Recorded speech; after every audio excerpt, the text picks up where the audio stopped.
나이가 들면 생길 수밖에 없는 질환은 치매인가? 또 치매는 단순히 의료기관에서 치료해야 하는 질병의 영역인가? 치매를 인지했다면 그때는 이미 늦어버린 때인가? 65세 이상 치매 환자가 90만 명을 넘은 시점에서 치매를 다른 관점으로 바라보는 의료인이 한 분 있습니다. 이주의 사람 이번 주말 치매 극복의 날을 앞두고 25년 동안 수많은 치매 환자를 대한 치매 명의로 불리는 이대 서울병원 신경과 정지향 교수와 말씀 나눠봅니다. 어서 오십시오. 안녕하십니까. 네, 안녕하세요. 25년 동안 이 치매를 대하고 또 치료해 오셨는데 25년 전과 요즘의 어떤 치매에 대한 인식이랄까요? 이런 게 좀 어떻게 변하고 있다, 좀 차이 같은 게 느껴지시는 게 있나요? 네, 많은 게 바뀌었습니다. 이전에는 사실 치매에 대한 약간 부정적인 개념이 많았기 때문에 치매를 진단받는 것을 환자들이 거부하는 경우도 많이 있었고, 또한 치매를 진단받은 이제 환자를 보호하는 보호자분들이 약간 숨기는 사회적인 스티그마타가 조금 있었죠. 그런데 최근에 와서는 이제 이 치매를 적절하게 이제 진단하고 예방할 수 있는 또한 새로운 치료제도 많이 나와 있습니다. 그리고 특히나 이제 알츠하이머병 같은 경우에는 항아밀로이드 치료제라는 개념이 새로 도입이 되면서 경도인지 장애에서 치매로 넘어가는 것을 일정 부분 막을 수 있다. 또한 또 열심히 이제 사회활동이라든지 인지활동과 같은 생활 습관을 이제 교정을 하면 초기 치매에서 중증으로 넘어가는 것도 막을 수 있다는 그런 개념이 도입이 됐기 때문에 이전과는 많이 달라졌다 말씀드릴 수 있습니다. 그렇죠. 뭐 어릴 적 생각해봐도 뭐 아이고 그 집에 지금 뭐 누구 치매래 어떡하니 하면서 뭐 거의 뭐 이제 끝난 것처럼 얘기를 했었지만 지금은 이 치매를 어떻게 하면 잘 관리하고 또 예방할 수 있는지에 대한 관심으로 좀 넘어가고 있는 것 같다는 생각이 드네요. 의사 선생님이시면서 또 치매 관련 사회 활동도 좀 많이 하신 것 같더라고요. 한 20년 전쯤인 2008년에는 서울 양천구에 치매 안심센터를 개소하셨고 또 강서구에는 치매 안심센터장으로도 활동하셨는데 치매와 관련해서 이렇게 병원 바깥에서의 활동을 하신 이유가 뭐였는지 좀 궁금해요.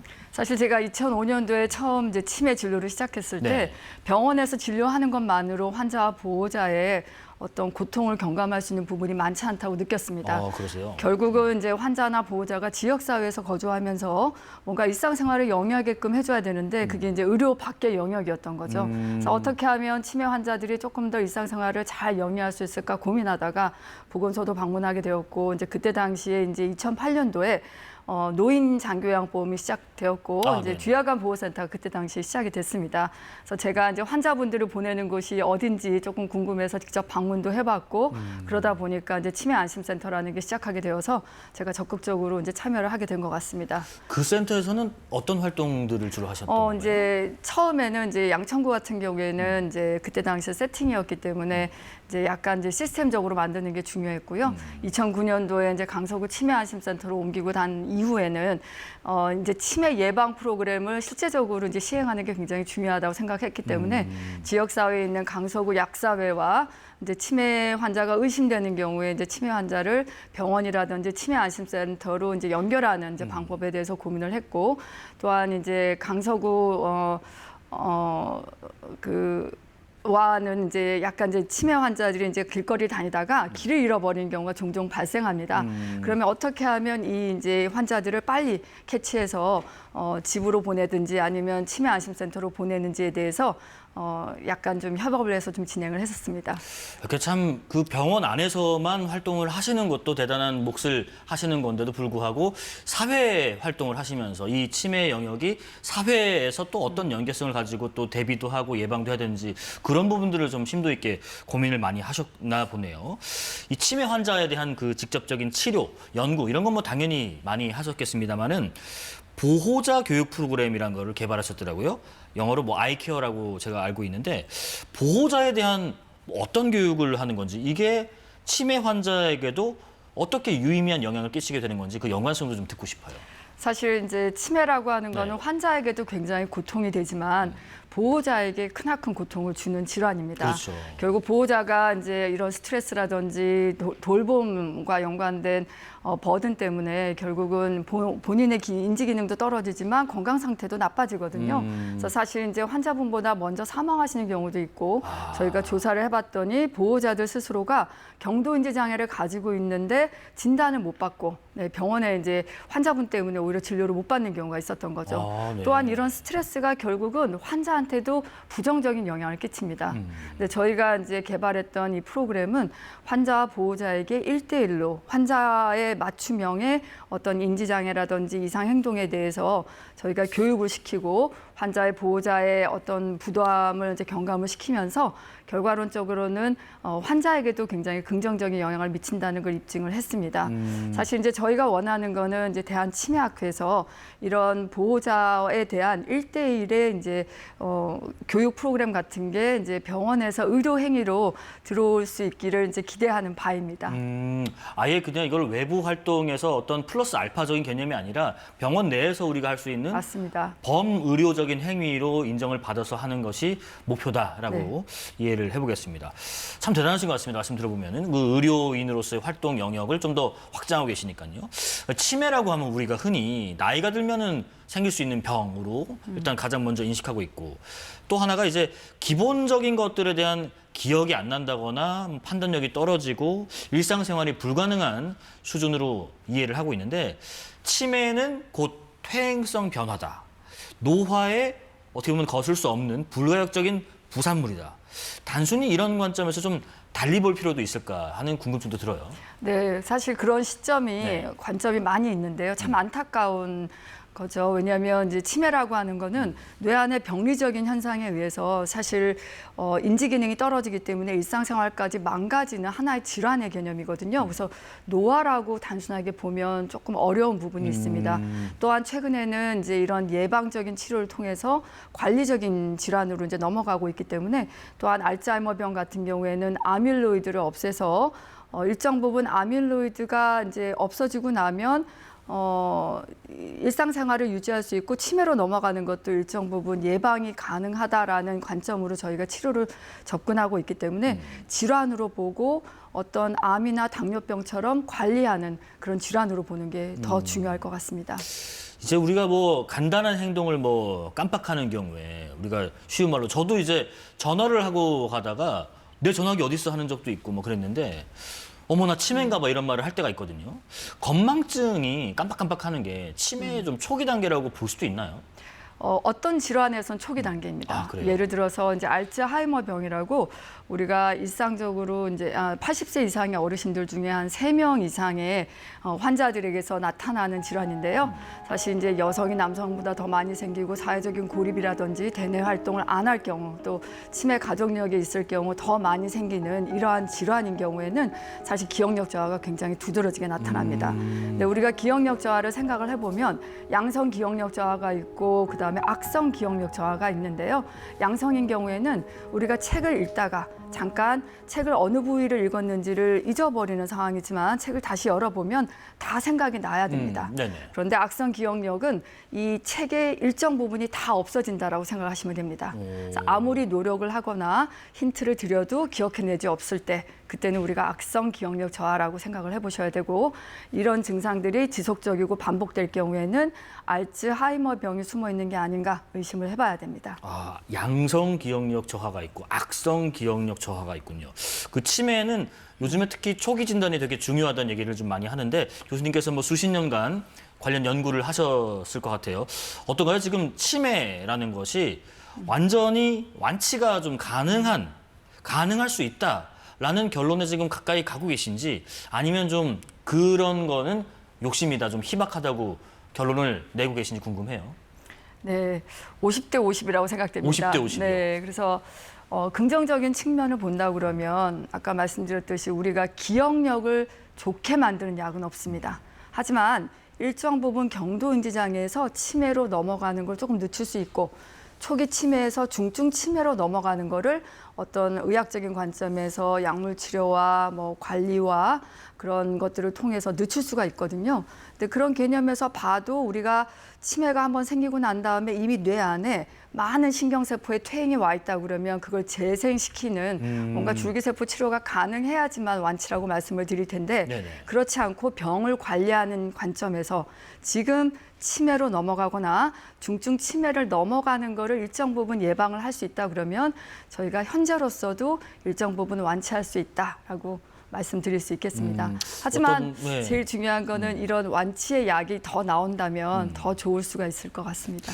좀 어떤 관점에서 보냐에 따라서 좀 50대 50으로 좀 볼 수 있는 것 같은데 아까 2005년도부터 이제 치매에 대한 그 어떤 집중적인 연구와 또 치료 활동을 하셨다고 들었는데 이 신경과에서도 여러 가지 분야가 있는데 치매 분야로 선택하신 계기가 있을까요? 아, 네. 사실 이제 신경과는 뭐 뇌졸중, 뇌전증, 파킨슨병과 같은 운동장애, 뭐 신경, 말초신경 질환 장애, 어지럼증, 뭐 두통 굉장히 많은 질환을 담당을 하고 있는데요. 제가 치매에 대해서 관심을 갖게 된 이유는 우선 첫 번째로 제가 노인 어르신들을 보는 게 너무 재밌었습니다. 아, 그러세요? 너무 참 굉장히 사랑스럽다고 생각을 했고 참 예쁘다고 생각을 많이 했기 때문에 노인 어르신들이 가지고 있는 질환에 대해서 관심을 갖게 됐고요.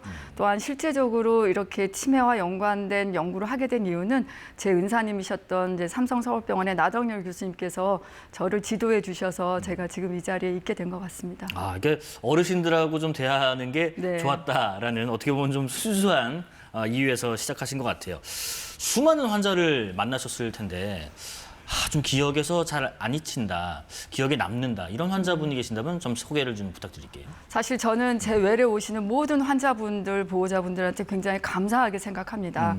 그리고 많은 이제 보호자분들이 떠오르는데요. 그 중에 이제 제가 이제 케이스가 될 때마다 항상 말씀드린 이유 중에 하나가 네. 이제 80대 어르신을 돌보시는 이제 보호자분이셨는데요.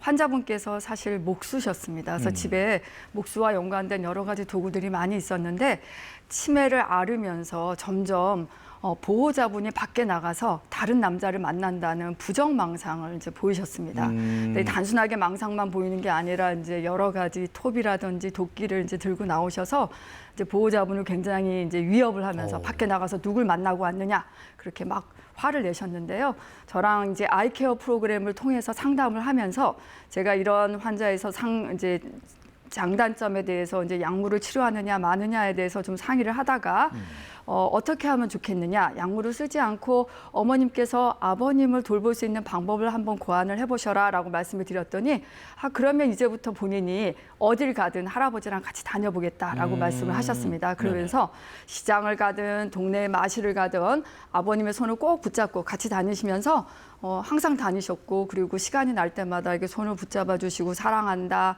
너무 감사하다 그런 말씀을 하셨더니 부정망상이 없어지셨습니다. 네, 가장 생각나는 환자분 보호자분이고 이런 보호자 교육이 정말 환자한테 도움이 된다는 거를 저한테 직접적으로 일깨워준 보호자분이라고 말씀드릴 수 있습니다. 이게 그 치매 또 신경과다 보니까 단순히 이제 신경적인 어떤 치료의 개념보다도 정서적으로 또 공감하고 사회성으로 이렇게 좀 다가가는 마인드도 좀 필요하신 것 같은데 연구와 치료를 계속해서 거듭해 보시니까 이거는 정말 난제다, 어렵다 하는 부분이 있으면 어떤 부분이 있을까요? 사실 지금 이제 앵커님께서 말씀하셨듯이 치매 환자가 90만 명인데 경도인지 장애 환자분이 200만 명입니다. 네네. 200만 명이 이제 사실 우리가 이제 치매 환자 1인을 관리하고 돌보는 데 있어서 대략적으로 한 3,100만 원 정도의 매년 비용이 든다고 되어 있는데요. 만약에 경도인지 장애에서 치매로 넘어가는 거를 일정 부분 예방을 한다 그러면 그런 사회적인 경제적인 비용이 경감할 수 있지 않겠습니까? 그래서 저희가 이제 주되게 생각하는 것 중에 하나가 치매를 예방하는 데 있어서 우리가 다중 영역 인지중재 치료라고 하는데요. 거기에는 이제 혈관 관리, 운동, 인지, 영양에 대해서 교육을 하는 프로그램입니다. 그래서 전 세계적으로 이제 핑거 스터디라고 하는 연구를 시작을 하게 됐고 우리나라에는 슈퍼 브레인이라고 하는 프로그램으로 코리안 핑거 스터디가 진행이 됐었는데요. 네. 안타깝게도 우리가 치매를 예방하려면 적어도 한 2, 3년 이상 이런 프로그램을 지속적으로 하면서 인지 기능이 개선되고 치매가 예방되는지를 확인을 해야 되는데 사실 이제 연구비가 조금 이제 충분치 못하다 보니까 6개월 정도 경과 관찰을 저희가 코로나 시대 때 이제 경도인지 장애를 대상으로 했었는데 실제로 인지 기능 개선 효과는 입증은 했지만 치매 예방 효과까지 입증하는 데는 시간이 너무 짧았습니다. 네네. 그래서 우리가 이제 약물 치료라든지 병의 기전을 밝히는 것도 굉장히 중요하지만 이런 경도인지 장애에서 치매를 예방할 수 있도록 이런 예방 연구에도 조금 더 많은 관심과 지원이 조금 필요할 것 같습니다. 교수님을 그 치매 명인이라고 부르던데 그 이유가 뭐라고 생각하시나요? 아, 네. 사실 제가 이제 감히 이제 명의라고 네. 얘기하기는 되게 부담스러운 부분이라고 생각이 됩니다. 네네. 근데 다만 이제 제가 워낙 이제 환자분들과 이제 외래 오시면 보호자분들이 저를 만나면서 굉장히 반가워하시거든요. 심지어 이제 중증으로 넘어가신 치매 환자분도 저희 병원에 올 때 여기가 병원이라는 건 모르지만 제 얼굴을 만나면 웃으십니다. 이제 제가 누군지 약간 아시는 거죠. 그래서 제가 동료뿐만이 아니라 저희 치매학회에서 하는 것 자체가 치매와 연관된 연구이지만 환자를 위한 프로그램뿐만이 아니라 보호자를 위한 교육 프로그램 그리고 이런 동행 프로그램들을 열심히 수행을 하고 치매 예방 연구도 진행을 하면서 지역사회의 일정 부분 열심히 기여한 것을 이제 공로로 인정해 주시지 않나 생각됩니다. 네. 뭐 말씀 들어보니까 앞으로 하실 일이 더 많으신 것 같아요. 이렇게 지금 치매 치료가 발전하고 있지만 환자 발생 속도도 아까 말씀하신 것처럼 그만큼 빠르다고 하더라고요. 물론 고령화 영향도 있겠죠. 초기 진단만큼 예방도 중요한데 예방 활동은 일찍 시작할수록 좋다라는 개념이 있다 보니까 그러면 혹시 치매에 좋은 어떤 활동이랄지 운동 같은 게 있을까 하면 소개 부탁드리겠습니다. 네. 저는 112라고 말씀을 드리는데요. 112요? 네. 네. 하루 1시간 인지활동, 1시간 운동, 주 2회 사회활동입니다. 네. 그래서 우리가 인지활동은요. 쓰기를 하셔야 됩니다. 그래서 이제 어떤 신문사에서 천자만보 운동을 하는 걸 봤었거든요. 굉장히 저는 중요하다고 생각합니다. 그래서 신문을 읽고 신문 내용을 쓴다든지 아니면 서정주 시인 같은 경우에는 하루에 1000개의 산 이름을 외우고 저녁에 또 기록을 하셨다고 합니다. 그렇게 한 1000자라든지 한 500자 정도 글씨를 쓰고 뭐 예를 들어서 일기라든지 뭐 신문 일기, 드라마 일기 다 가능할 것 같고요. 네. 또한 하루에 1시간 정도 충분하게 이제 유산소 운동을 하는 게 중요하고 또한 사회적으로 고립이 되면 뇌 기능이 떨어집니다. 치매 위험도가 대략 한 4배 정도 올라가기 때문에 이러한 다양한 취미 활동을 통해서 사회 활동을 지속하는 게 중요하고요. 마지막으로 정말 중요한 게 적절한 뇌에 좋은 음식과 영양을 섭취하는 겁니다. 그래서 70세 이상 어르신들께서는 무조건 하루에 100g 정도의 단백질, 그래서 빨간색 살코기와 또한 이제 과금류라고 하는데 뭐 오리, 닭고기 같은 걸 충분하게 섭취하시면서 야생 견과류 섭취를 강조드립니다. 그래서 채소라든지 생선, 견과류, 과일, 올리브유라든지 들기름을 꼭 매일매일 섭취하시기를 부탁드립니다. 꼭 기억하셔서 우리 어르신들 그리고 조금 나이가 좀 더 들고 있는 분들도 미리미리 활동을 하시면 좋을 것 같아요. 치매를 바라보는 부분에 있어서는 말씀을 쭉 들어보니까 어떻게 보면 통합적인 접근이 필요하겠다. 연구 프로그램 개발도 있어야겠지만은 뭐 지역 사회의 노력도 있어야겠고 제도적인 기반 또 병원의 노력. 이 중에서 어떤 노력을 좀 디테일하게 좀 기울이면 좋겠다 싶은 부분이 있다면 좀 들어볼게요.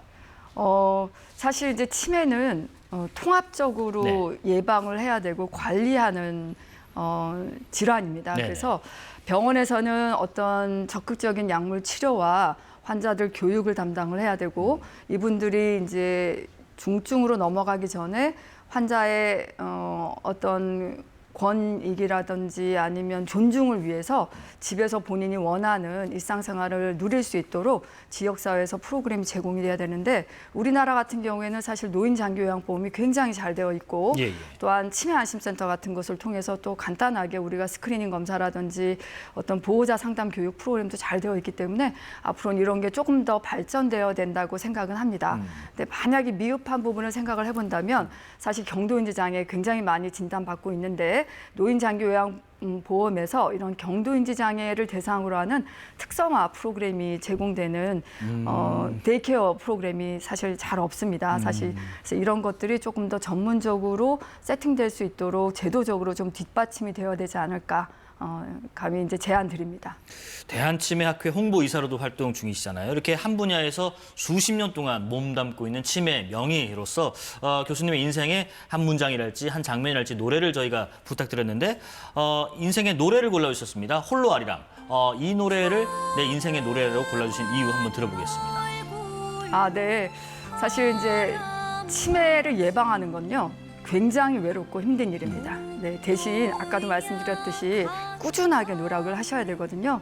네, 이렇게 노력하기 위해서는 내가 치매 예방이 우리나라를 위해서 또한 내가 사랑하는 우리 가족들을 위해서 하고 있다는 신념이 없이는 어렵습니다. 그렇기 때문에 이제 홀로 아리랑에 나와 있는 것처럼 혼자 가지만 끝까지 가야 되고 가다가 우리가 힘들 경우에는 다른 사람의 도움도 받아야 되고 손 붙잡고 가야 된다. 그런 의미가 집에서 열심히 치매를 예방하기 위해서 노력하시는 어르신들의 모습이 떠올라서 저는 이제 이 홀로 아리랑을 어떤 저의 이제 치매 예방을 위한 모토라고 생각하고 말씀드리고 있습니다. 노래마저도 이렇게 치매와 연관지어서 생각하고 계시네요. 자, 이주의 사람 치매 명의로 불리는 이대 서울병원 신경과 정지향 교수와 말씀 나눠봤습니다. 고맙습니다. 감사합니다. 9월 19일 금요일 사사건건은 여기까지입니다. 다음 주에 뵙겠습니다. 시청해주신 여러분 고맙습니다.